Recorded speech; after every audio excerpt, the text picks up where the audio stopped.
តម្លៃហាងឆេងមាសកំពុងតែមានទំនោរហាក់ដូចជារងចាំព័ត៌មាននៃការកាត់អត្រាការប្រាក់ក៏ដូចជាព័ត៌មានតាក់ទងជាមួយនឹងសង្គ្រាមកើតឡើងជាផ្លូវការ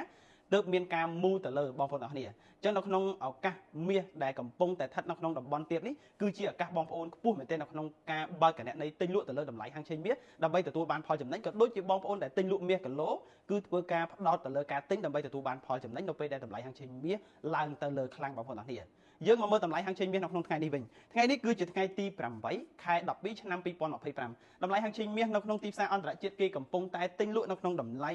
$4207នៅក្នុង1អោនឬក៏ស្មើនឹង$5068នៅក្នុង1តម្លឹងនៃទីផ្សារប្រទេសកម្ពុជាយើងគិតត្រឹមម៉ោង9:50នាទីព្រឹកនេះបើគិតជាគីឡូគឺស្មើនឹង$135,181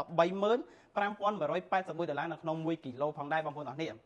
ក្នុងតម្លៃនេះគឺជាតម្លៃមួយអាចនិយាយបានថា30%ឡើងហើយបងប្អូនអរគ្នា